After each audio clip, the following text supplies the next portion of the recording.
repaso económico de jueves en el que mantenemos posiciones. Echamos la vista atrás al IBEX 35 y como verán 0,68% de avance.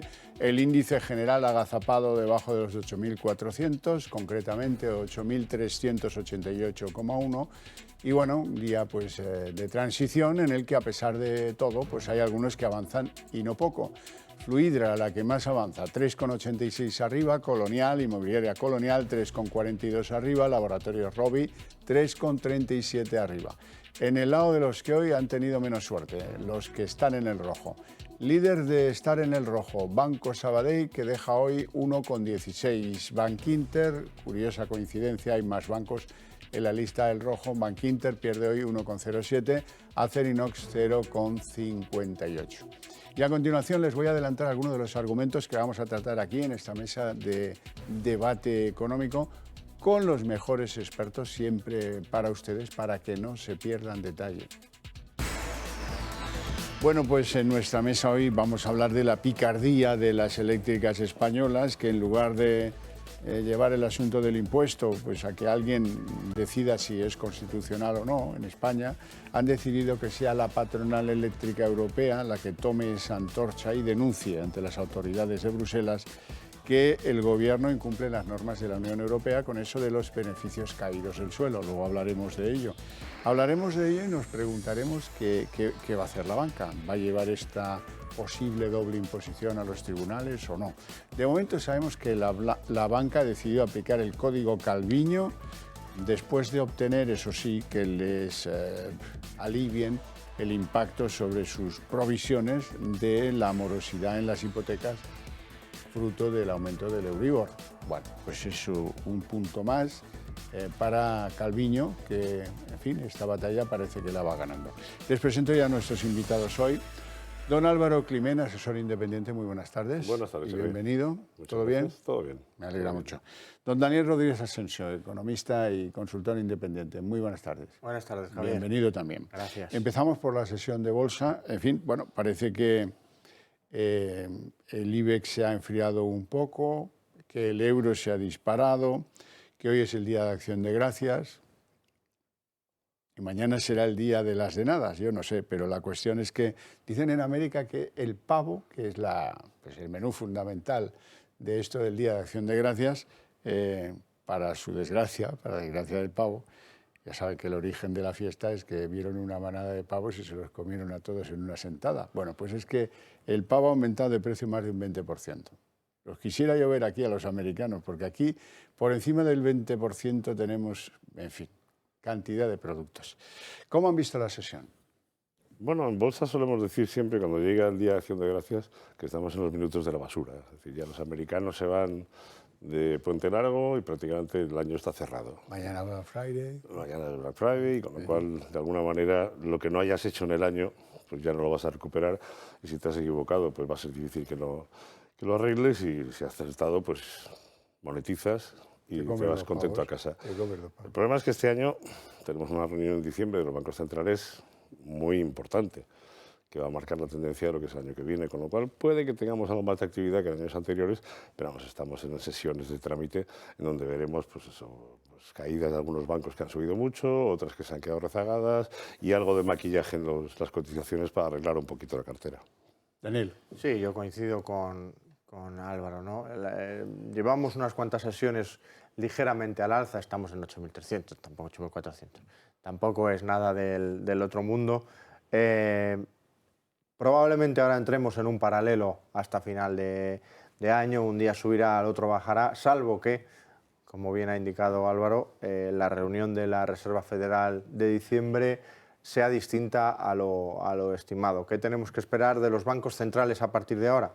Van a seguir subiendo tipos, tanto en Estados Unidos como en Europa, pero bueno, al menos en Estados Unidos yo creo que las subidas van a ser más previsibles, creo que va a estar en el 0,5% y más distanciadas en el tiempo. Porque la inflación es verdad que está muy lejos del 2%, pero se estabiliza, que es lo que preveíamos en verano. Se está estabilizando en torno a un 8%. Y bueno, vamos a ver qué pasa. De momento van a seguir subiendo tipos, pero insisto, de una forma menos agresiva. En Europa, bueno, la inflación tiene más dudas. Esta semana hemos conocido un dato muy importante En Alemania, el índice de precios industriales ha caído, creo que es menos 0,4%, que es muy importante porque ya sabéis que Alemania es el principal foco de inflación en Europa, con lo cual, bueno, vamos a ver, yo creo que se va a estabilizar también en niveles parecidos a Estados Unidos. El Banco Central Europeo sigue por detrás de la curva, tiene que hacer mucho más recorrido que la Reserva Federal, con lo cual puede haber más sorpresas, pero estabilización. Y eso pues se va a reflejar en las bolsas. Bueno, la FED sí parece que apunta a un freno en eso del aumento de los tipos de interés y algunos creen, por ejemplo, Daniel, que será el 0,5. Yo creo que los mercados están poniendo la foto muy clara de lo que ha comentado Daniel hace un momento, muy acertadamente, por cierto. Es cierto que poco a poco los miembros del Federal Open Market Committee, es decir, los miembros de la Reserva Federal, van bajando ese nivel de hawkish o de halcón que tenían y empiezan a ser un poquito más palomas, ¿no? Parece que ya efectivamente va a haber más espacio en las subidas de tipos y que ya ahora van a ser 75 puntos básicos, por lo menos en el caso de Estados Unidos. Otra cosa es el caso europeo, que efectivamente está por detrás de la curva. La inflación yo creo que todavía vamos a ver alguna sorpresa en los meses de diciembre y de enero. Es decir, va a ser probablemente el último pico que veamos y a partir de ahí, solamente ya por el efecto base, las cifras que vamos a ver el año que viene, nos vamos a encontrar una relajación en esa inflación y se va a moderar mucho más de lo que hemos visto hasta ahora. Dicho eso, es decir, al final lo que le importa al ciudadano de a pie es lo que cuando sale a echar gasolina, si la gasolina ha bajado, si los precios de los productos frescos han bajado y si su cesta de la compra de alguna manera ha bajado. Eso no va a ocurrir de momento. La subyacente parece que ha venido para quedarse un tiempo más largo, la general puede que se ajuste un poquito más a la baja, pero vamos a seguir teniendo una cesta de la compra mucho más cara que la que teníamos antes. Bueno, y mientras, pues hay una apreciación más que obvia y evidente del euro. ¿Cómo lo ven? Bueno, que en algún momento el dólar tenía que dar la vuelta. Ha venido generando una fortaleza muy importante, no solo contra el euro, contra todas las divisas. De hecho, hemos tenido episodios de verdadera tensión, por ejemplo, en Reino Unido, recuerdo, o en Japón, que han tenido que intervenir bancos centrales de urgencia. Y bueno, es normal, ¿no?, que el dólar en algún momento, pues bueno, dé un poco la vuelta. ¿Cuál es la razón? Tenemos indicadores de actividad económica en Estados Unidos en terreno recesivo. La consultora IHS Markit nos da un indicador compuesto que vuelve a la recesión, menor de 50 puntos básicos. Con lo cual, es verdad que la FED va a seguir subiendo tipos, pero digamos, esa fortaleza económica, esa capacidad de arrastre que iba a tener la economía norteamericana se debilita y sobre todo la demanda de dólares, sobre todo desde países emergentes, ese efecto aspirador que hemos estado viendo este año, pues sencillamente no se está dando porque las reservas petroleras en Estados Unidos están en mínimos históricos. Como sabéis, una de las razones por las que el dólar se ha apreciado es precisamente porque ha sido exportador de energía, ¿no? Entonces, esas reservas están en mínimos, se prevé una menor demanda y además es verdad que todos esos países emergentes que estaban demandando muchos dólares para su deuda, es que con sus divisas están prácticamente en quiebra, ¿no? Álvaro. El euro tiene un rebote lógico, es decir, después de todo lo que ha comentado Daniel, que efectivamente es así. Es cierto que también hemos comentado que, bueno, pues que la subida de tipos en Europa va a seguir todavía más consistente que la que vamos a ver en Estados Unidos, con lo cual, bueno, pues el dinero al final es inteligente. Ya han sacado las plusvalías, digamos, en la posición dólar y ahora van a refugiarse precisamente en la posición euro, donde precisamente los datos económicos, el PMI que hemos visto, etcétera, parece que empiezan a ser algo mejor de lo que veníamos hasta ahora. Ya no hay un deterioro de esa economía europea como la estábamos viendo, por ejemplo, en Alemania. Es decir, hoy había datos de PMI alemanes y precisamente han sido bastante mejores de lo esperado. Lo cual no quiere decir que vayamos a ver una recuperación. Lo que sí viene a decir es que probablemente esa recesión que todo el mundo estamos esperando y que va a llegar no va a ser tan profunda como en un momento determinado se esperaba, porque en Europa se esperaba mucho más profunda que en Estados Unidos. Con lo cual entiendo que eso hace que los inversores pues vuelvan a refugiarse en activos tipo euro. Bueno, vamos con una picardía del sector eléctrico español. Si alguien sabe de lobbies son ellos, desde luego. En lugar de enfrentarse por el impuestazo que les cae hoy que se aprueban los presupuestos contra el gobierno, lo que han hecho es la derivada exterior. Será la patronal eléctrica europea la que denuncia a Bruselas qué es eso de los impuestos sobre beneficios supuestamente caídos del cielo. ¿Quién tiene el derecho de decidir los beneficios que son lógicos de los que son caídos del cielo? Bueno, estamos asistiendo a una intervención política, en mi opinión, excesiva. Es decir, y de hecho, además, estamos viendo una serie de decisiones que se han tomado tanto en el mercado energético, sea el gas o sea la electricidad, o en los combustibles, que no han ayudado precisamente o han conseguido esos objetivos que se esperaban. Entonces yo creo que al final lo que se hace a nivel local es intentar eso, dar la patada hacia arriba y que sea otro el que al final tome la responsabilidad y que las culpas se la echen a otros, especialmente en un país como España que se enfrenta a las elecciones en mayo, que parece que estamos ya en campaña electoral y por lo tanto no quieren asumir ningún tipo de error adicional al que ya hemos visto hasta ahora. Pero yo insisto, es decir, toda intervención que estamos viendo desde el mundo político hacia el mundo económico y financiero está siendo un auténtico desastre y eso es algo que me preocupa porque no es temporal. Una vez que empiezan a meter mano en determinados sectores, como puede ser el alquiler, como puede ser los bancos, como puede ser las energéticas, al final se acaba quedando. Y eso, digamos que no es bueno para la libre competencia. Ayer lo criticaba el Fondo Monetario Internacional, Exacto, claramente. Daniel. Aquí varios aspectos importantes. Primero, que es, yo creo que es de lo más relevante. En países como Finlandia y Reino Unido se han aprobado fondos de rescate para empresas eléctricas. Es decir, el sector energético... Y en Alemania, es verdad. Y el sector energético y eléctrico, concretamente, en muchos lugares de Europa tiene problemas de liquidez muy importantes por digamos, las operaciones que tienen que hacer en los mercados financieros en las que no merece mucho la pena andar. Con lo cual, meter un impuesto a nivel europeo como el que pretenden aprobar desde Europa es un riesgo para un sector estratégico. El segundo elemento de este movimiento. Claro, ellos lo que dicen es impuesto a los beneficios. Oye, ¿cómo que beneficios caídos del cielo? Que las empresas energéticas también están soportando un incremento de los costes.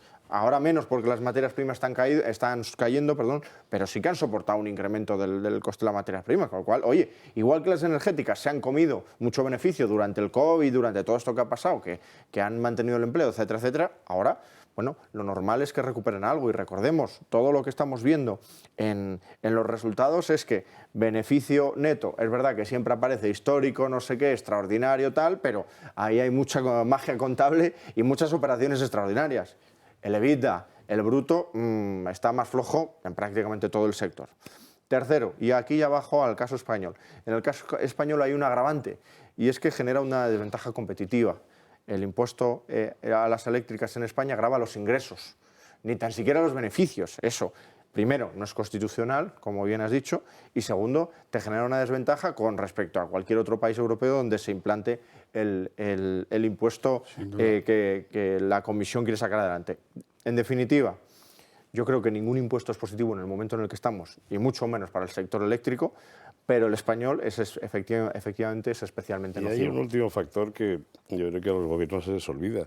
Es decir, estamos poniendo encima de la mesa unos planes de transición energética que requieren una financiación absolutamente impresionante a lo largo de muchos años. Es decir, todos estos impuestos lo que vienen es a comprometer precisamente la financiación de esas inversiones y muchos proyectos se van a caer por el camino. Sin duda.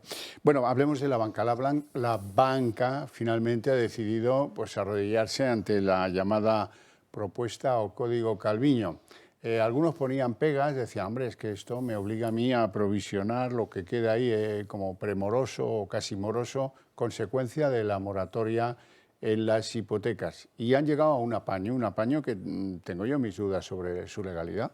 Dicen, no, mire, lo que venga de ahí, eso no tiene que hacer provisiones. Pues no sé yo.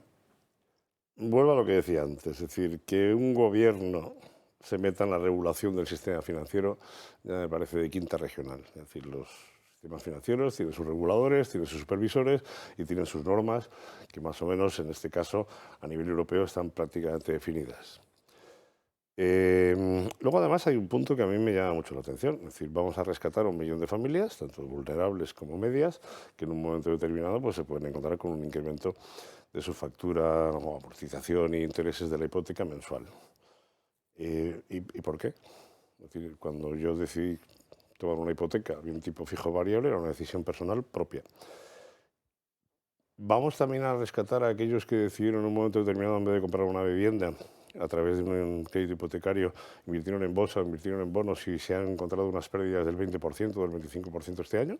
También vamos a rescatar esas decisiones. No me parece ecuánime, sobre todo cuando el gobierno tiene una herramienta que es muchísimo más fácil. Y lo hemos dicho aquí hasta la saciedad. Si estás en recaudación máxima de impuestos, aprovecha, deflacta la tarifa del IRPF, baja el IVA de determinados productos y esas familias vulnerables y el resto de la sociedad se va a beneficiar en un alivio mensual de toda la carga que tienen en este momento.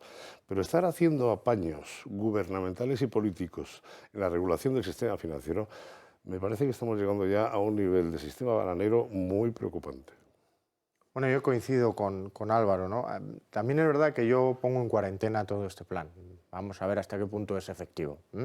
Porque, evidentemente, un banco, una entidad bancaria que ha dado un préstamo hipotecario, lo que va a intentar hacer por todos los medios es cobrarlo y a un tipo razonable. Pero, ojo, que eso con gobierno o sin gobierno. Si yo tengo un crédito, no puedo pagarlo, lo primero que tengo que hacer es sentarme delante de mi banco, porque mi banco también tiene en su interés que yo le devuelva el dinero. Con lo cual, bueno, esa negociación siempre ha existido y existirá. Dicho lo cual, a mí lo de las provisiones vengo diciendo que me preocupa durante todo este año. ¿Por qué? Los bancos, precisamente para dar esos beneficios extraordinarios y buenísimos, han reducido mucho su nivel de provisiones este año. Lo aumentaron por el COVID, 2021 más o menos lo mantuvieron, este año lo han rebajado.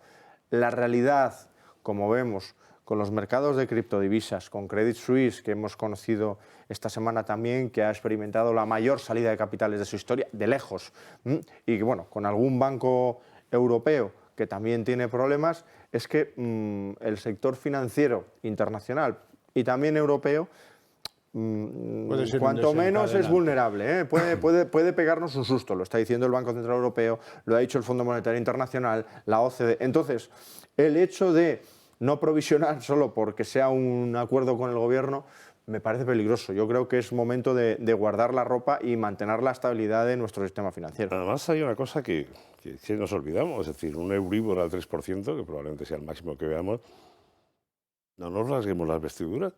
Es decir, es que nos hemos acostumbrado a una financiación negativa o tipo cero y lo que estamos haciendo es normalizar los mercados. Si en España nos preocupamos por un Euribor al 3%, es que tenemos un serio problema detrás mucho más gordo. Sí, sí. En Estados Unidos están a 7. Están a 7. Pues eso.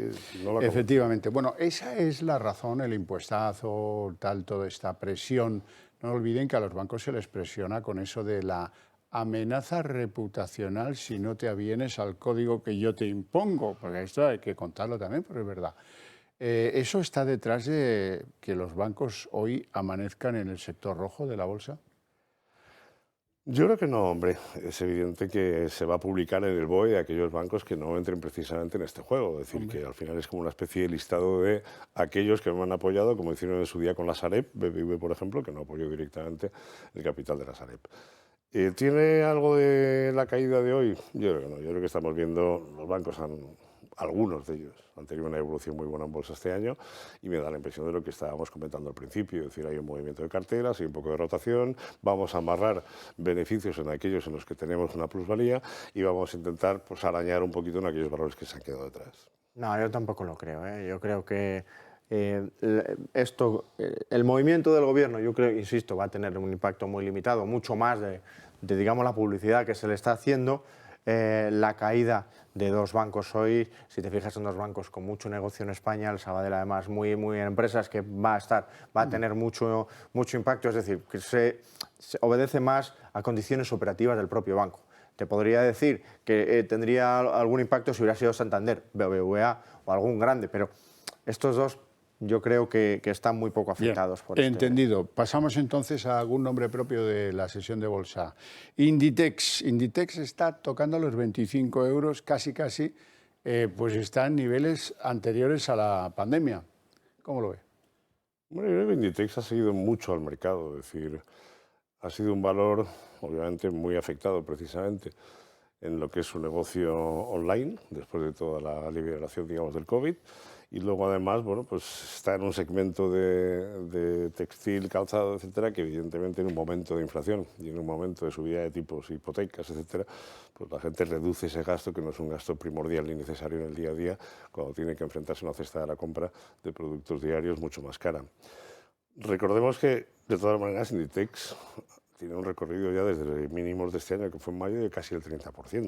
Es decir, que ha ido por encima de la media de recuperación del mercado español, pero todavía está un 18% por debajo de principios de año.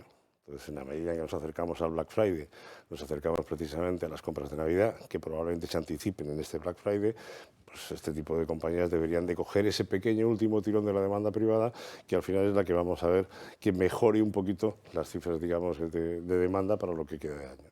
Daniel. Bueno, Inditex, si no ha sido la empresa que mejor lo ha hecho durante estos años, me refiero COVID y posteriores, estará en el top. Y guerra. El top 5, ¿no? Con lo cual es una empresa saneada, es solvente, ha tomado buenas decisiones y sobre todo, incluso en un entorno incierto como el que tenemos por delante, está muy bien posicionada. ¿Por qué? A nivel de endeudamiento no tiene un problema, tiene unos niveles de deuda muy razonables. Lleva apostando por la digitalización un tiempo y eso le permite también ser mucho más flexible. Ya no es tan dependiente de la tienda física y además las ventas en el online se están disparando. Creo que ya estaban en torno al 25 o 30%. Creo recordar, pero no lo tengo claro. Tercero, y no menos importante, el cambio en la cabeza visible, Pablo Isla por la hija de Ortega, por Marta Ortega, se está haciendo bien. Que eso, acordaos que fue un punto de incertidumbre, se está haciendo bien, con lo cual es un valor pues que transmite mucha solvencia, transmite mucha calma, mucha serenidad, no es cíclico y bueno, pues yo creo que tiene un potencial a futuro importante. En tiempos de caída de la demanda y con el problemón de tener un montón de tiendas en Rusia que han sabido echar abajo... Pero también tiene un elemento más a favor y es que todos los problemas que teníamos durante todos estos años en las cadenas de valor, que Inditex ha sido una de las empresas más afectadas por los cierres de los puertos, por la política COVID-0 de China, etcétera, etcétera, esos están desaparecidos, ya está. Y digamos que su impacto ha sido muy limitado. Es verdad que han tenido algún problema de stock, bueno, pero que ha sido nada, no ha sido estructural. Y eso ya no existe, con lo cual, bueno, yo creo que lo tiene a favor. Caída de la demanda, pues es que una de las grandezas que tiene Inditex es que va desde lo más barato, que efectivamente sí que se va a ver afectado, al lujo, que ahí no hay apenas elasticidad, ¿no? Hablemos del sector inmobiliario. Los agentes inmobiliarios dan la sensación de que están adelantando el final del boom de la vivienda. Hombre, yo creo que era algo que se podía esperar, ¿no? Es decir, el sector inmobiliario ha sido un sector refugio en los últimos 2 o 3 años, precisamente como protector de la inflación, con lo cual, bueno, pues mucho dinero se ha ido al sector inmobiliario, pero en la medida en que tanto la inseguridad jurídica como la subida de tipos y que el coste de la financiación ahora mismo de la vivienda es evidente más caro y que la oferta se ha ido reduciendo, pues evidentemente los precios en un momento determinado pues tendrán que ir relajándose. Se espera una subida al 0,8% para el año que viene y probablemente vamos a ver una escasez otra vez de oferta, lo cual bueno, mantendrá esos precios de forma artificial, pero no va a haber el volumen de transacciones que hemos visto durante este año. Lo estamos viendo ya en las hipotecas y de alguna forma se trasladará al sector inmobiliario. Sí, bueno, a mí primero no ha sido ningún boom, no ha tenido nada que ver con lo que vimos en 2008. Es verdad que venía en crecimiento tanto en el precio como en la cantidad, era un mercado que ha funcionado muy bien y aquí yo creo que lo ha dicho muy bien Álvaro. Más que el ajuste es una estabilización, más 0,8% al tran-tran, ¿no? Ajuste es lo que se está produciendo en Estados Unidos, que ahí sí que el precio se está tirando al suelo y el volumen de compraventa también está en mínimos desde 2008, 2009. O sea que con hipotecas al 7. Efectivamente, con hipotecas al 7. Y ahí sí que está habiendo un ajuste. Yo creo que por el momento hay los nuevos sí que tienen más impacto por los costes. La segunda mano todavía tiene un margen de mejora, yo creo, para el año que viene.